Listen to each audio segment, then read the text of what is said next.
वैभव लक्ष्मी व्रत कथा। सृष्टि के प्रारंभ से ही देवी देवताओं के चमत्कारों की महिमा का वर्णन अक्सर हम सुनते हैं।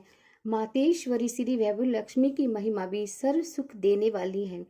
उनकी महिमा का वर्णन ध्यान पूर्वक सुनो। बात एक बड़े नगर की थी। उस नगर में सभी धर्मों के लोग रहते थे।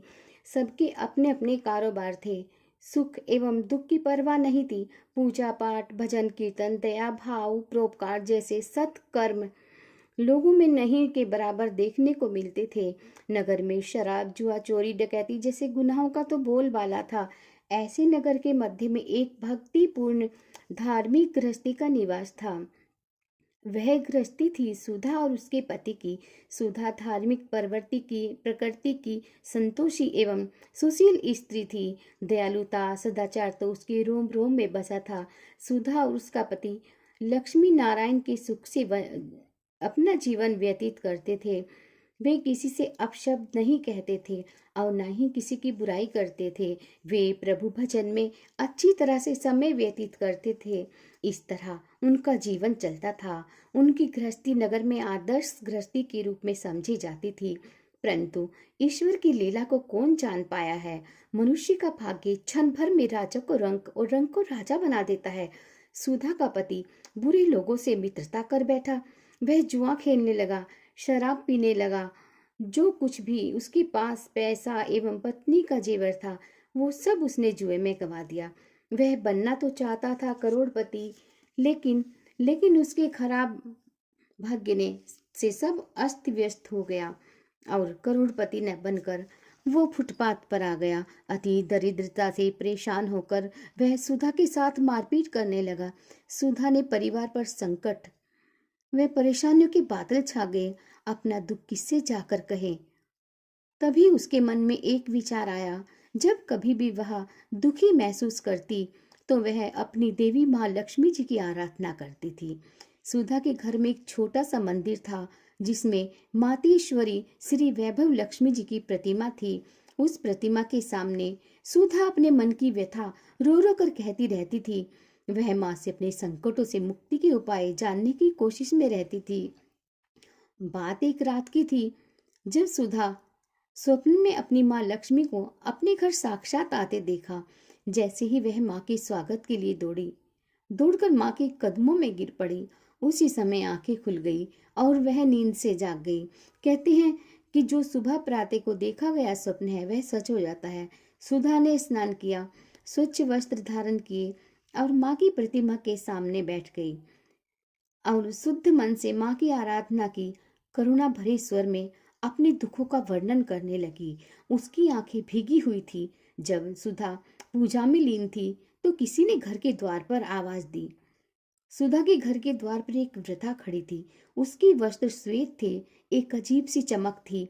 सुधा ने स्नेहपूर्वक उसका सम्मान किया, उन्हें आसन पर बिठाया। वृद्धा ने कहा, बेटी सुधा, क्या बात है, आजकल तुम मंदिर में दिखाई नहीं देती। प्रत्येक शुक्रवार को तुम्हारे द्वारा गाए भजन हृदय को बहुत भाते थे, परंतु अब क्यों नहीं आती। सुधा ने अपने दुखों का वर्णन उस वृद्धा से कह दिया। सुधा के कष्टों को सुनकर वृद्धा ने शुक्रवार के दिन माँ वैभव लक्ष्मी की पूजा एवं व्रत करने को कहा। वृद्धा ने कहा, यह व्रत सबकी मनोकामना पूर्ण करने वाला तथा सुख संपत्ति और यश देने वाला एक सरल व्रत है। शाम को एक चौकी या पाट पर स्वच्छ वस्त्र बिछाकर चावल का छोटा सा ढेर करें। उस ढेर पर पानी से तांबे का भरा कलश रखकर उस कलश पर कटोरी रखें। उस कटोरी में एक सोने या चांदी का गहना रखें। यदि सोने चांदी का गहना ना हो तो नगद रुपये का सिक्का भी चलेगा, वो भी रख सकते हैं। उनकी हल्दी, रोली व गुलाब के फूल से पूजन करें। धूप दीप के साथ एक पात्र में मिष्ठान या गुड़ रखें। फिर वैभव लक्ष्मी माता की कथा करें। वैसे तो माँ लक्ष्मी के अनेक रूप हैं, परंतु श्री यंत्र अति प्रिय है। जो माँ के भक्त श्री यंत्र के दर्शन कर लेते हैं, समझ लो उन्होंने माँ के हर रूप के दर्शन कर लिए। इसलिए माँ पूजन के समय श्री यंत्र को मत भूलें। उसके पश्चात लक्ष्मी चालीसा का पाठ करें, फिर लक्ष्मी स्तवन का पाठ करें। इसके पश्चात घी और आटे और चीनी को भून कर बनाया गया प्रसाद, जिसमें केले के टुकड़े भी कटे हों, माँ लक्ष्मी की आरती करके उस प्रसाद को लोगों में बांट दें तथा बांटते समय भी आप जय माँ लक्ष्मी बोलते रहें। यह व्रत निरंतर 11, 21 या 51 रखे जा सकते हैं। सूर्यास्त होने के पश्चात माँ की उपासना करके जब व्रत प्रसाद बांट लेवें तो आप भी भोजन ग्रहण कर सकते हैं। माँ के आगे रखे चावलों को सब पक्षियों में डाल दें तथा कलश का पानी तुलसी जी की क्यारी में डाल दें। व्रत पूर्ण होने पर माँ फल व्रत का उद्यापन करें, जिससे 5, 7 या 9 सुहागिन स्त्रियों को भोजन कराएं। उसके पश्चात उनके मस्तक पर कुमकुम का तिलक लगाकर चावल लगाएं, उनके चरण धोकर उनका आशीर्वाद लें। इस प्रकार वैभव लक्ष्मी माँ का व्रत श्रद्धा और हृदय से करें। सुधा वृद्धा से माँ की कथा माँ लक्ष्मी की महिमा सुनने में मगन थी। उसे तो यह भी ज्ञात नहीं हुआ कि वह वृद्धा कब उसके द्वार से चली गई। फिर शुक्रवार का दिवस आया। सुधा उसी दिन की बेचैनी से प्रतीक्षा में थी। सायंकाल होते ही उसने एक चौकी साफ की, उस पर एक साफ वस्त्र बिछाया। उसके पति ने शराब व जुए में उसके सभी आभूषण बेच दिए थे। माँ के व्रत के लिए उसके पास आभूषण नहीं थे, अब केवल उसके कानों के झुमके व नाक की लौंग थी। उसने उन्हें उतारकर स्वच्छ वस्त्र पर रख दिए, शुद्ध हृदय से पूजन किया, हल्दी रोली का तिलक लगाकर तथा लाल फूलों के द्वारा पूजन किया। पात्र में उसने मिष्ठान की जगह गुड़ रख दिया। पूजन करते समय वह पूर्ण रूप से माँ वैभव लक्ष्मी की भक्ति में लीन थी। विधि व नियम अनुसार पूजा की, धूप दीप के द्वारा आरती की। इसके पश्चात प्रसाद का माँ लक्ष्मी को भोग लगाकर स्वयं भी लिया। फिर अपने कानों व नाक के गहने पहन लिए। रात्रि को जब पति आया तो उसे भी माँ लक्ष्मी का प्रसाद दिया। जैसे सुधा के पति ने माँ का प्रसाद ग्रहण किया, अचानक उसमें परिवर्तन होने लगा। उसके विचारों एवं बुद्धि में परिवर्तन हो गया। उसे पश्चाताप हुआ अपने बुरे कामों पर। वह बुराई से घृणा करने लगा और स्वयं को घर के सुख के लिए परिश्रम के मार्ग पर ले चला। दूसरे शुक्रवार के आने तक सुधा के घर में हर्षोल्लास का वातावरण छा गया।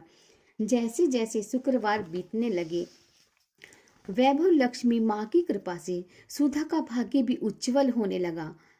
मन्नत माने संकल्प किए हुए 11, 21, 51 व्रत पूरे होते ही घर में सर्व सुख संपन्न और हो गया और माँ लक्ष्मी की कृपा से सुधा के सभी कष्ट पलक झपकते ही दूर हो गए। सुधा फिर माँ धनलक्ष्मी स्वरूप की छवि को देखकर मन ही मन प्रेम पूर्वक प्रार्थना करने लगी। हे माँ धनलक्ष्मी, मैंने आपका वैभव लक्ष्मी व्रत करने की मन्नत मांगी थी, वह आज पूर्ण हुई है। हे माँ, आप मेरे अवगुणों को न देखते हुए मेरे सभी कष्टों को दूर करो। हम सबका कल्याण करो माँ। जिसकी संतान ना हो उसे संतान की प्राप्ति करावें तथा कुंवारी लड़की को मनपसंद पति मिले, लड़के को मनपसंद पत्नी मिले। अतः आप सभी विपत्तियों को दूर करें, सबको सुख शांति तथा निर्धन के घर धन दें। हे माँ, आपकी महिमा तो अपरंपार है, आप जो चाहे कर सकती हैं। ऐसा बोलते हुए लक्ष्मी माँ के धन लक्ष्मी स्वरूप की छवि को प्रणाम किया। उसी दिन माँ लक्ष्मी की श्री वैभव लक्ष्मी व्रत कथा की 51 या 101 प्रतियां माँ भक्तों को अपने हाथों से बांटे। यदि इतनी प्रतियों की शक्ति न हो तो 11 तो अवश्य ही बांटनी चाहिए। माँ की प्रतिमा के आगे बैठ दोनों हाथ जोड़कर उनसे प्रार्थना करते हुए कहें, हे माँ लक्ष्मी, आपकी कृपा से मैंने अपने व्रत विधि पूर्वक पूरे किए हैं, इसलिए हे माँ, आप हमारी इच्छा को पूरी करो। इस प्रकार सुधा की श्रद्धा भक्ति भावना से वैभव लक्ष्मी की से सच्चे व्रत से माँ लक्ष्मी ने उसकी पूजा स्वीकार की। उसके घर में धन संपत्ति, सोने चांदी और ऐश्वर्य के सभी साधन जुट गए। माँ लक्ष्मी ने उसके घर पर अपना निवास स्थल ही बना लिया। गली मोहल्ले की दूसरी स्त्रियां ने सुधा से पूछा कि तुमने कौन सा व्रत किया है जिसके कारण तुम्हारे घर में सुख शांति, धन संपत्ति तथा सभी ऐश्वर्य प्राप्त हुए हैं। सुधा ने कहा कि मैंने वैभव लक्ष्मी माँ का व्रत पूरी श्रद्धा से किया तथा अपनी शक्ति के अनुसार श्री वैभव लक्ष्मी व्रत कथा की पुस्तकें भी बांटी हैं। यह सुनकर गली मोहल्ले की दूसरी स्त्रियां भी विधि पूर्वक माँ वैभव लक्ष्मी का व्रत करने लगी। तो मित्र, ये थी वैभव लक्ष्मी, मेरी वैभव लक्ष्मी माता की कथा। जय माँ वैभव लक्ष्मी, हमेशा अपनी कृपा हम सब पर बनाए रखे माँ। जय वैभव लक्ष्मी माँ, जय वैभव लक्ष्मी माँ। तुम्हारी सदा ही जय हो।